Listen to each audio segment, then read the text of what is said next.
Halo guys, Assalamualaikum warahmatullahi wabarakatuh. Dengan saya Agus Arya Asad dari jurusan Perpajakan Angkatan 22. Di sini saya akan memaparkan materi dengan judul pemotongan PPh pasal 24 dengan dosen pengampu Dr. Wirmi Eka Putra SE, MSI, CLKNR, CSRS. Baiklah, langsung saja ke materi pertama, yaitu definisi PPh pasal 24. PPh pasal 24 adalah peraturan yang mengatur hak wajib pajak untuk memanfaatkan kredit pajak mereka di luar negeri untuk mengurangi nilai pajak terhutang yang dimiliki di Indonesia, sehingga jumlah pajak yang harus dibayar di Indonesia dapat dikurangi dengan jumlah pajak yang telah mereka bayar di luar negeri.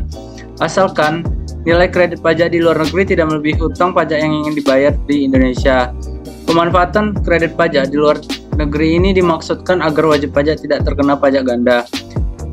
Jika nilai pajak di luar negeri yang telah digunakan sebagai kredit pajak di Indonesia telah berkurang atau dikembalikan kepada Anda, sehingga nilai kredit Anda kurang untuk membayar pajak terhutang Anda di sini, maka Anda harus membayar jumlah terhutang tersebut ke kantor pelayanan pajak di Indonesia.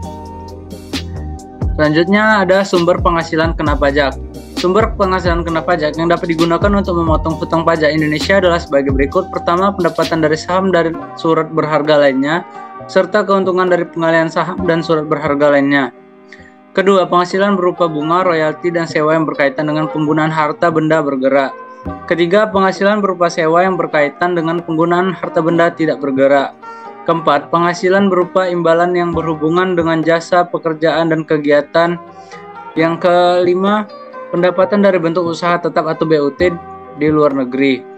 Keenam, penghasilan dari pengalihan sebagian atau seluruh hak pengembangan atau tanda sertaan dalam pembiayaan atau pemanfaatan di sebuah perusahaan pertambangan. Selanjutnya ada dasar hukum PPh pasal 24. Di sini ada 3, yaitu beberapa dasar hukum PPh pasal 24. Yang pertama, Undang-Undang Nomor 36 Tahun 2008 tentang pajak penghasilan atau Undang-Undang PPh pasal 17 ayat 1 dan pasal 21 ayat 1 yang mengatur tentang kewajiban pemotongan dan pembayaran PPh pasal 24. Yang kedua, peraturan pemerintah atau PP nomor 60 tahun 2015 tentang perubahan atas PP nomor 45 tahun 2013 tentang pemotongan, penyetoran, dan pelaporan PPh pasal 21 atas penghasilan dalam bentuk gaji, upah, premi, tunjangan, honorer, dan imbalan lain dalam rangka hubungan kerja. Ketiga, peraturan Direktur Jenderal Pajak atau peraturan Dirjen Pajak yang mengatur tata cara pemotongan, penyetoran, dan pelaporan PPh pasal 24. Selanjutnya, objek PPh pasal 24, yaitu berikut adalah beberapa objek penghasilan yang menjadi subjek PPh pasal 24. Yang pertama, penghasilan dari saham dan sekuritas lainnya serta keuntungan dari pengalihan saham dan sekuritas lainnya adalah negara tempat badan yang memberikan saham atau sekuritas tersebut didirikan atau bertempat kedudukan. Kedua, penghasilan berupa bunga, royalti, dan sewa sehubungan dengan penggunaan harta gerak adalah negara tempat pihak yang membayar atau dibebani bunga, royalti, atau sewa tersebut bertempat kedudukan atau berada. Ketiga, penghasilan berupa sewa sehubungan dengan penggunaan harta tak gerak adalah negara tempat harta tersebut terletak. Yang terakhir, penghasilan berupa imbalan sehubungan dengan jasa, pekerjaan, dan kegiatan adalah negara tempat pihak yang membayar atau dibebani imbalan tersebut bertempat kedudukan atau berada. Selanjutnya ada penghasilan BUT adalah negara tempat bentuk usaha tetap tersebut menjalankan usaha atau melakukan kegiatan. Selanjutnya, penghasilan dari pengalihan sebagai atau seluruh hak pengembangan atau tanda turut serta dalam pembiayaan atau pemodalan dalam perusahaan pertambangan adalah negara tempat lokasi penambangan berada. Selanjutnya, keuntungan karena pengalihan harta tetap adalah negara tempat harta tetap berada. Yang terakhir, keuntungan karena pengalihan harta yang menjadi bagian dari suatu BUT adalah negara tempat bentuk usaha tetap berada. Lalu ada persyaratan administrasi pengkreditan pajak luar negeri.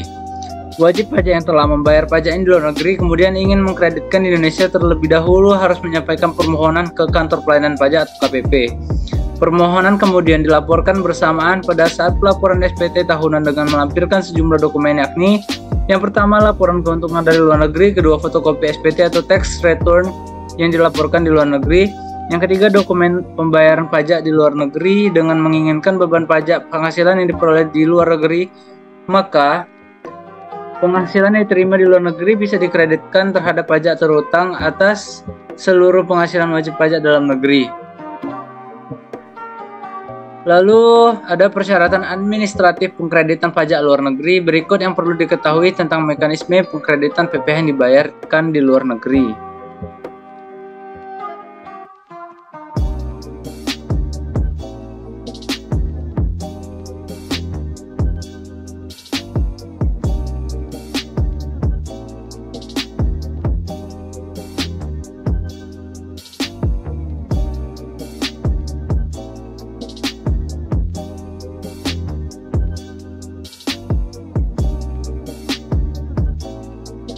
Oke, selanjutnya pengkreditan pajak penghasilan yang telah dipotong atas dividen.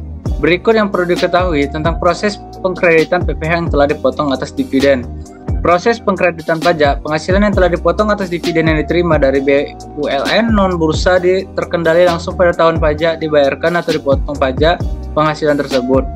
Hal ini diatur dalam Pasal 7 Peraturan Menteri Keuangan Nomor 107 PMK 03/2017 tentang penetapan saat diperolehnya dividen dan dasar perhitungannya oleh wajib pajak dalam negeri atas penyetoran modal pada badan usaha di luar negeri selain badan usaha yang menjual sahamnya di Bursa Efek. Lalu kemudian wajib pajak dalam negeri yang mengkreditkan pajak penghasilannya harus menyampaikan penghitungan perakhiran pajak penghasilan yang telah dibayar atau dipotong atas dividen yang diterima dari BUMN dan bursa terkendali langsung kepada Direktur Jenderal Pajak dengan melampirkan beberapa dokumen sebagai berikut. Pertama, laporan keuangan. Kedua, fotokopi surat pemberitahuan pajak penghasilan. Yang ketiga, penghitungan atas rincian laba dalam 5 tahun terakhir. Yang keenam, bukti pembayaran pajak penghasilan atau bukti pemotongan pajak penghasilan yang diterima. Penghitungan tersebut dilakukan bersamaan dengan penyampaian SPT tahunan PPh.